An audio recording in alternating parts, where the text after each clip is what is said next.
Good morning. पीछे हम लोग पढ़ रहे थे ज्योग्राफी में एक्सरसाइज 7 मेजर वाटर बॉडीज के बारे में पढ़े थे, जिसमें डिस्ट्रीब्यूशन ऑफ वाटर बॉडीज था, हाइड्रोलॉजिकल साइकिल के बारे में पढ़े। उसके बाद जो ओशंस हैं, मेजर वाटर बॉडीज में ओशन का नाम आता है, जिसमें देयर आर 5 ओशंस, 5 ओशन के बारे में पढ़े। और उस ओशन के शेप के बारे में, डेप्थ के बारे में, इन सब चीज़ों के बारे में, वो कहाँ स्थित है, इसके बारे में हम लोग पिछले चैप्टर में पढ़े। उसके बाद जो वाटर का यूज है कि वी शुड यूज वाटर जुडिशसली, पानी को समझदारी पूर्वक, मितव्ययितापूर्ण तरीके से उसको कंज्यूम करना है, वो पढ़े। अब आगे इसमें ऑब्जेक्टिव क्वेश्चंस थे, जिसमें 5 आपका MCQ, मैंने आपको होमवर्क दिया था, ये बन गया होगा। फिर B में मैच द फॉलोइंग है, तो उसको मैच करना। और फिर C में आपको नाम लिखना था कि लार्जेस्ट ओशन कौन है, स्मॉलेस्ट ओशन कौन सा है, ये सब चीज़ें आपको बताया गया। आई होप, उम्मीद है कि आप लोगों ने इसको सॉल्व कर लिया होगा। बाकी क्वेश्चन आंसर्स थे, वो क्वेश्चन आंसर आपको कर लेना। फिर स्कूल जैसे ही रेगुलर होने ही वाला है, तो आपकी कॉपी ये चेक कर दी जाएगी, या नहीं तो आगे फिर ये आपको बताया जाएगा जो दिक्कत होगी। आज हम लोग नेक्स्ट चैप्टर पढ़ेंगे, ocean water and its circulation. Ocean water यानी समुद्र का पानी, एंड इट्स सर्कुलेशन, सर्कुलेशन मतलब इसका बहाव। ओशन वाटर का जो परिसंचरण होता है, जो सर्कुलेशन है, बहाव है, उसके बारे में हम लोग आज पढ़ेंगे। The vast ocean presents a magical aura for those walking barefoot on the sea shore. अब यहाँ पर देख लीजिए कि ये जो वास्ट ओशन है, वास्ट ओशन में लार्जेस्ट ओशन के बारे में हम लोग पढ़े, Pacific ocean, second largest Indian ocean.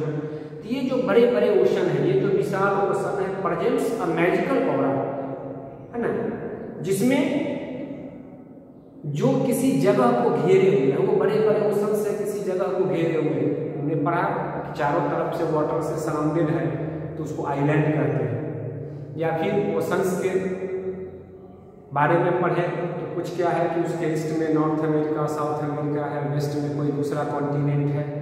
तो ये जो बहुत बड़ा जो मैजिकल ऑरा है, मैजिकल मतलब जादुई, उसमें हम देखते हैं कि those walking barefoot on the seashore, seashore समुद्र के किनारे, जब आप उस पर चलते हैं, चलते चलते चलते चलते, तो आपको बहुत एक लंबी दूरी तय करनी होगी, तब आप एक ओशन को क्या कर सकते हैं, एक चक्कर लगा सकते हैं।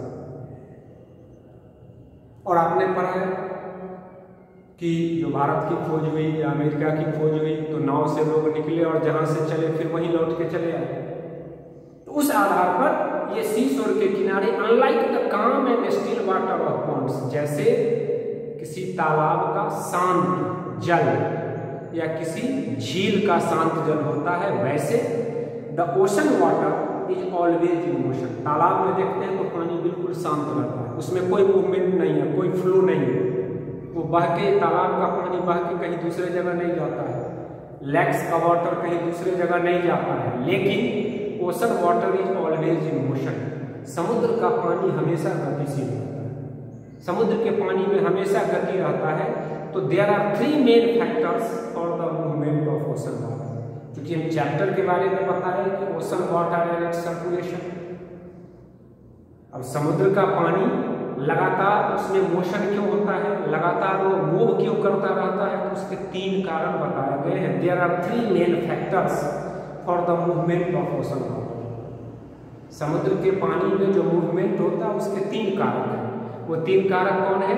द टेम्परेचर डिफरेंस, टेम्परेचर में डिफरेंस होता है, and the density variation in ocean water, density कहते हैं घनत्व। पीछे आप क्लास 6 में साइंस में भी डेंसिटी के बारे में पढ़ा। तो टेम्परेचर डिफरेंस, वो समुद्र बहुत बड़ा होता है, विशाल होता है, और उस विशाल समुद्र में जो वाटर है, जो वाटर है वो विशाल समुद्र के अलग अलग हिस्से में वाटर के टेम्परेचर में डिफरेंस है। और टेम्परेचर में जब डिफरेंस होगा तो मूवमेंट आएगा। जैसे आप देखें एयर में एटमॉस्फेयर में टेम्परेचर डिफरेंस होता है, तो जो पानी वेपर में कन्वर्ट होता है उसका टेम्परेचर ज़्यादा होता है तो ऊपर की तरफ उठता है, जहाँ टेम्परेचर कम है उस तरफ हो जाता है। तो वाटर में भी टेम्परेचर, पानी को गर्म करते हैं, अगर आप किसी चूल्हे पर स्टोव पर पानी को गर्म करते हैं तो देखते हैं कि नीचे का पानी जब गर्म होता है किसी बर्तन के बॉटम पोर्शन में, वाटर जब हिट्सअप हो जाता है तो वो हिट्सअप गर्म वाटर क्या होता है, ऊपर उठता है, और ऊपर का जो ठंडा पानी है वो क्या होता है, उस पॉट में नीचे आता है। तो ये टेम्परेचर डिफरेंस की वजह से क्या हुआ, उस पॉट में वाटर में क्या हुआ, मूवमेंट क्रिएट हुआ। वही मूवमेंट क्रिएट होता है ओशन वाटर में। तो पहला टेम्परेचर डिफरेंस और दूसरा डेंसिटी वेरिएशन। वेरिएशन मतलब विविधता, पानी के डेंसिटी में, पानी के घनत्व में जो विविधता होती है, इस वजह से ओशन वाटर में मूवमेंट होती है। तो पहला फैक्टर हुआ temperature difference and density variation. Temperature में डिफरेंस होने की वजह से वाटर मूव करता है। अब तालाब, एक छोटा तालाब है तो उस वाटर में टेम्परेचर डिफरेंस नहीं होता, इसलिए वाटर मूव नहीं करता है। लेक्स में टेम्परेचर लगभग इक्वल रहता है तो उसमें मूवमेंट नहीं होता है। दूसरा रीजन है कि variation in salinity of water. आप जानते हैं कि ओशन वाटर में सैलिनिटी होती है, समुद्र का पानी नमकीन होता है, और वो सैलिनिटी में भी वेरिएशन आता है, विविधता, कि समुद्र में के अलग अलग हिस्से में पानी में नमक की मात्रा, वाटर में साल्ट की मात्रा डिफरेंस होती है। अलग अलग जगह पर अलग अलग साल्ट की मात्रा होती है, और ये सैलिनिटी वेरिएशन होने के वजह से भी क्या होता है, वाटर मूव करता है, कहाँ, ओशन में। और थर्ड फैक्टर इसका इफेक्ट ऑफ प्रिवेलिंग विंड्स, जो हवा चलती है, हवा के वजह से भी वाटर में मूवमेंट होता है। अब हवा की गति क्या है वाटर के सरफेस के ऊपर, अब हवा की जो गति होगी तो वो जो वाटर का सरफेस है, सरफेस वाटर को वो क्या करेगा, पुश करेगा, और पुश करके उसमें मूवमेंट क्रिएट करेगा। तो ये तीन फैक्टर्स हैं, there are 3 factors for the movement of ocean water, जिसमें डिफरेंस इन टेम्परेचर एंड क्या, डेंसिटी वेरिएशन। टेम्परेचर में अंतर, डेंसिटी में अंतर तो हो जाएगा। दूसरा variation in salinity in ocean water. Ocean water में जो सैलिनिटी है, जो नमक की मात्रा में जो अंतर है, जो विविधता है, उसके वजह से मूवमेंट होता है। और तीसरा पर है क्या, इफेक्ट ऑफ प्रिवेलिंग विंड, जो फ्रीक्वेंट विंड है उसके प्रभाव से, हवा के प्रभाव से भी वाटर में क्या होता है, मूवमेंट आता है। तो ये 3 फैक्टर्स हैं। अब ओशन वाटर में जो मूवमेंट होता है वो हॉरिजॉन्टल होता है, एज वेल एज वर्टिकल, दोनों होता है। हॉरिजॉन्टल मतलब क्षैतिज, जैसे सरफेस है, पानी का अपर सरफेस देख रहे हैं तो वो एक डायरेक्शन से दूसरे डायरेक्शन की तरफ मूव करता रहता है।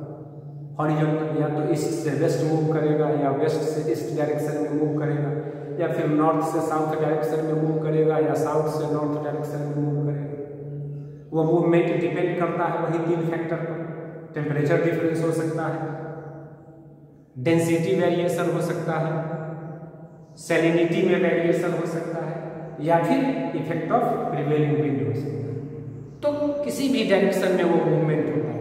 ये मूवमेंट हॉरिजॉन्टली भी होता है और वर्टिकली भी, क्षैतिज भी होता है और ऊपर की तरफ भी होता है। समुद्र के पानी में आप देखते हो कि लहरें उठती हैं तो समुद्र का पानी ऊपर की तरफ उठता है, आता है और ऊपर की तरफ लहरें बनाता है।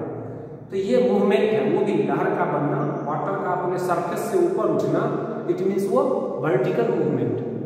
और अलोंग द सरफेस, सरफेस के सहारे ही अगर उसमें मूवमेंट होता है तो वो मूवमेंट हॉरिजॉन्टल कहलाता है। तो ये दोनों प्रकार के जो होते हैं मूवमेंट होते हैं। और movement of water, ocean water can be categorised as, अब ये जो मूवमेंट है, हॉरिजॉन्टल मूवमेंट हो, वर्टिकल मूवमेंट हो, ये पानी में किसी भी प्रकार से ओशन वाटर में जो मूवमेंट होता है तो उस मूवमेंट को हम 3 कैटेगरी में बांटते हैं। पहला वेव, दूसरा टाइड और तीसरा करेंट। ये 3 प्रकार के मूवमेंट होते हैं। Movement in ocean water can be categorised into 3 groups. They are waves, tides and currents. अब ये वेव, टाइड और करंट क्या है, इसी वेव, टाइड और करंट के बारे में आपको पढ़ना है। वेव क्या, टाइड क्या और करंट क्या, इस चैप्टर में इसी 3 टॉपिक के बारे में आपको पढ़ना है। वेव्स पहला, दूसरा टाइड और तीसरा करंट।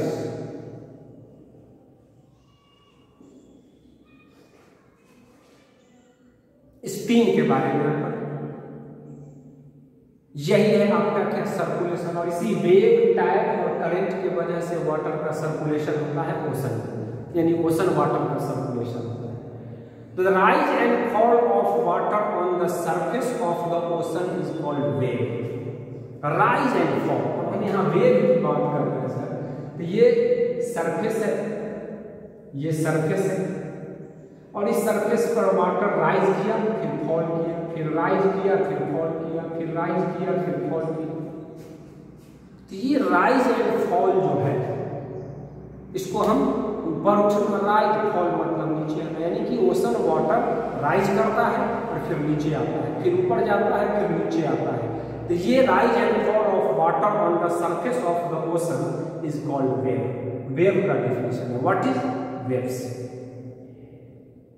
तो the rise and fall of water on the surface of the ocean is called waves.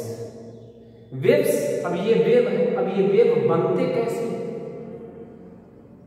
ये वेव बनते हैं हवा के वजह से। अभी आप 3 फैक्टर पढ़े थे, effect of prevailing wind.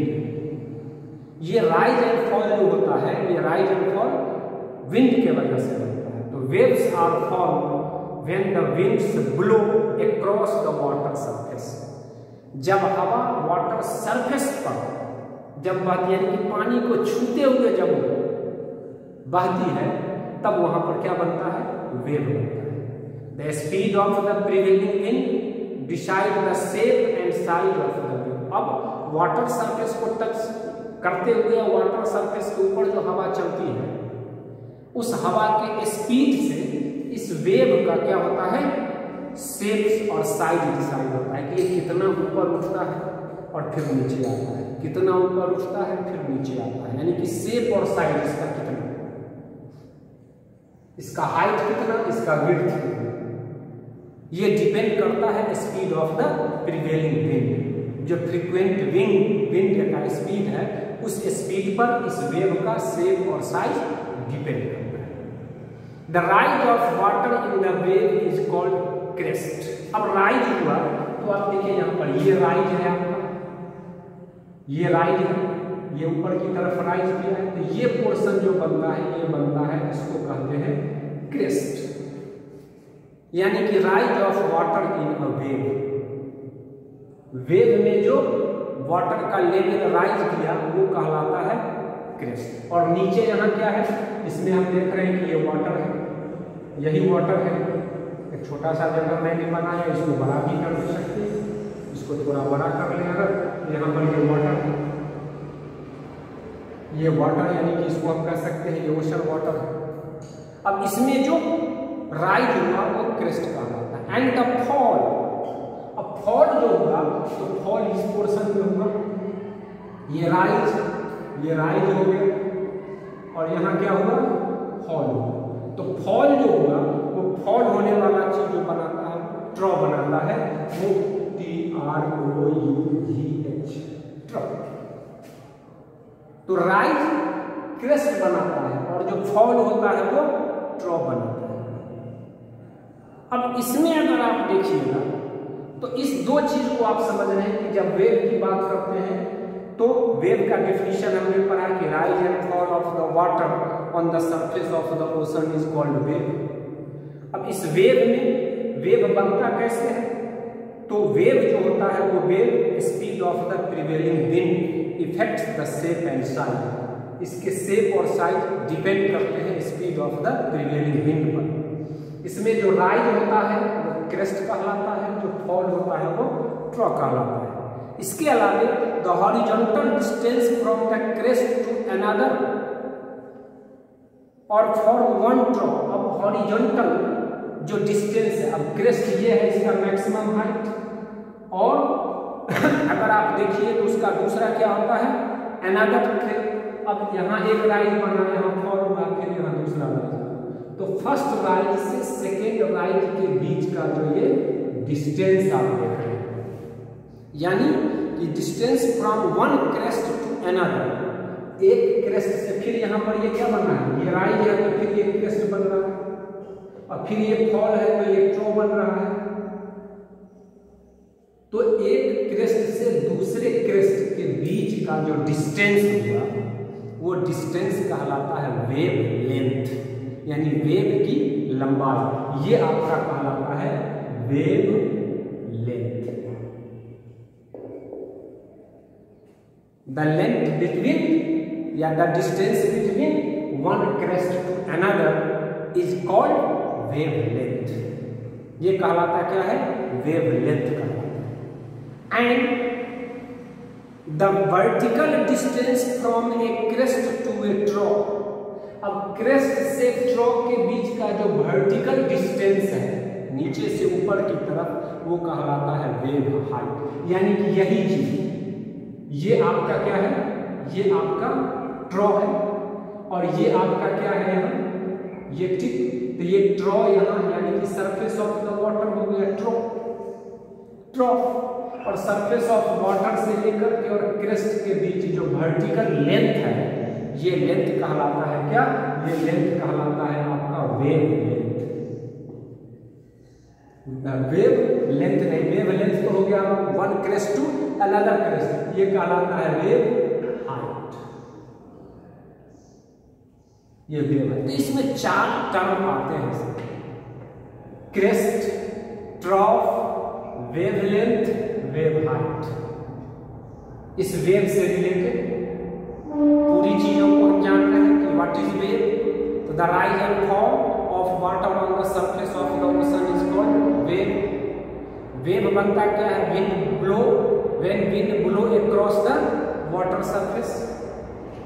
How is wave fall, wave कैसे बनते हैं, तो wave is fall when the wind blows across the water surface.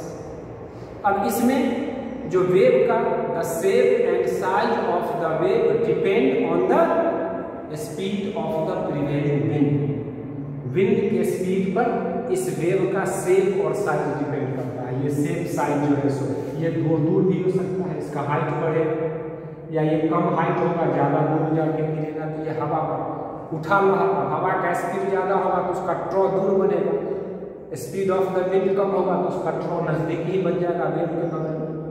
अब यहाँ पर क्रेस्ट, तो क्रेस्ट के बारे में हमने पढ़ा कि क्रेस्ट क्या होता है, तो rise of water in A wave, ये राइज है, rise of water in A wave is called crest, and the fall of water in the wave is called ट्रॉफ। Wave का जो फॉलिंग होता है वो ट्रॉफ कहलाता है। और horizontal distance between one crest to another is called wave length. Horizontal क्षैतिज ऐसे हुआ हॉरिजॉन्टल, ऊपर की तरफ हुआ वर्टिकल, बदला रहा, ये हॉरिजॉन्टल हुआ।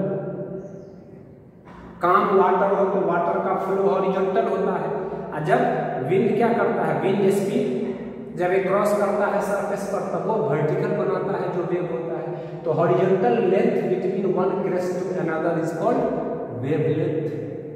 And vertical distance from a crest to trough, crest से ट्रो के बीच का जो वर्टिकल लेंथ होता है वो वर्टिकल लेंथ क्या कहलाता है, वो कहलाता है आपका वेव हाइट। तो the actual forward motion of the water particles in A wave is limited.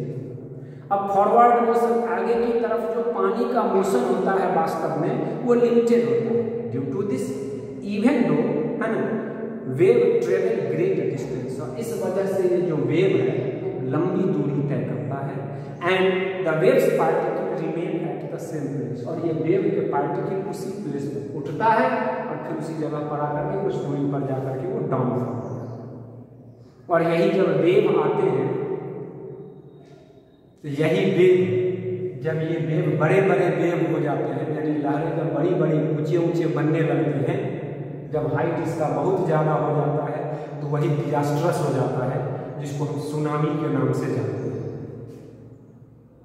ये सुनामी इंडियन ओशन में आया था 26 दिसंबर 2004 को, और उस सुनामी में क्या हुआ था कि great loss of life and property, जान और माल का बहुत नुकसान हुआ था। उस नुकसान यहाँ पर ये सुनामी, तो सुनामी किस वजह से आता है? तो सुनामी वही वेव जो सी वाटर का सरफेस है, ओशन वाटर का सरफेस है, इसमें जब विंड प्रिवेलिंग विंड क्रॉस जब उसका स्पीड बहुत ज़्यादा हो जाता है, तो बहुत ज़्यादा स्पीड होने से वेव क्रिएट होता है, और इस वेव का हाइट बहुत बढ़ जाता है। वो स्पीड ऑफ द विंड पर डिपेंड करता है, और तब वो डिस्ट्रक्टिव रूप ले लेता है। तो उस डिस्ट्रक्टिव रूप को कम करने का कोई साधन नहीं है, ये नेचुरली ऑकरिंग होता है। और यही क्या होता है कि समुद्र में उठता है, ओशन में उठता है, और ओशन में उठ करके जब वो हिट करता है कहाँ? सी शोर, समुद्र के तट को जब वो हिट करता है, तो वो वहाँ पर जो तटीय क्षेत्र में, कोस्टल रीजन में जो लोग रहते हैं या जो पेड़ पौधे हैं, तो मैंने बताया कि ग्रेट लॉस ऑफ, है ना, life and property, extensive loss होता है, बहुत बड़ा नुकसान जान माल का हो जाता है।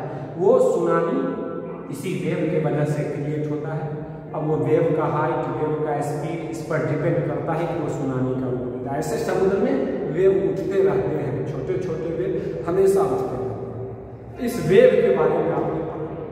सेकेंड टॉपिक है आपका टाइड्स, यानी या वेव और टाइड दो डिफरेंट चीजें हैं। The people living in coastal areas are familiar with the phenomenon of tide. जो लोग समुद्र के तटीय क्षेत्रों में रहते हैं, यानी समुद्र के किनारे वाले क्षेत्रों में रहते हैं। अब समुद्र के किनारे क्या है? तो बंगाल, कोलकाता देखते हैं समुद्र के किनारे है, तमिलनाडु समुद्र के किनारे, आंध्र समुद्र के किनारे, केरला स्टेट है समुद्र के किनारे। तो ये कुछ स्टेट हैं जो समुद्र के किनारे हैं, और समुद्र के तट पर जो लोग रहते हैं कोस्टल एरिया में, वो लोग इस टाइड से फेमिलियर है, इस टाइड से परिचित है। वैसे तो वो वेव से भी परिचित है, लेकिन वेव समुद्र के काफी अंदर बनता है। वो जो सुनामी कहते हैं, वो वहां से उसको लेकर के आता है, और तब वो कोस्टल एरिया को हिट करता है। तो समुद्र तट के पास रहने वाले लोग टाइड से परिचित हैं, और they know that the ocean water generally rise and fall twice every day at regular interval. और जो समुद्र के तटीय क्षेत्रों में रहते हैं उनको पता है कि समुद्र के पानी में जो राइज और फॉल होता है, वो राइज और फॉल ट्वाइस एवरी डे, प्रत्येक दिन 2 बार होता है, एट रेगुलर इंटरवल, और नियमित अंतराल पर होता है। जैसे आज हर दिन इस समय में आएगा, और इसके बाद फिर इतने घंटे बाद हो पाएगा, ऐसा उनको पता होता है कोस्टल एरिया में रहने वाले लोगों को। और the sun and the moon exerts, है ना, strong gravitational force on the earth which causes a regular rise and fall of water in the ocean. अब देखिए, हम लोग पढ़ते हैं कि अर्थ में ग्रेविटेशनल फोर्स है। ये ग्रेविटेशनल फोर्स सिर्फ अर्थ में ही नहीं है, ये ग्रेविटेशनल फोर्स सन में भी है, ये ग्रेविटेशनल फोर्स मून में भी है। और इस धरती पर भी देखिए तो प्रत्येक चीजें, जितनी भी चीजें हैं, सब चीज एक दूसरे को अपनी तरफ खींचता है। हम आप व्यक्ति हैं, हमारा आपका शरीर भी दूसरी चीजों को अपनी तरफ खींचता है, लेकिन वो विजिबल नहीं, हम देख नहीं पाते हैं खींचते हुए। हमारे शरीर में कोई ऐसा मैग्नेटिक इफेक्ट विजिबल नहीं है, लेकिन प्रत्येक चीजें, सजीव निर्जीव जितनी चीजें हैं, सब एक दूसरे को अपनी तरफ अट्रैक्ट करती है, खींचती है। तो sun and moon exert a strong gravitational force. चंद्रमा और सूरज भी गुरुत्वाकर्षण बल क्या करते हैं? डालते हैं, एक्सर्ट करते हैं, विच कॉजेज अ रेगुलर।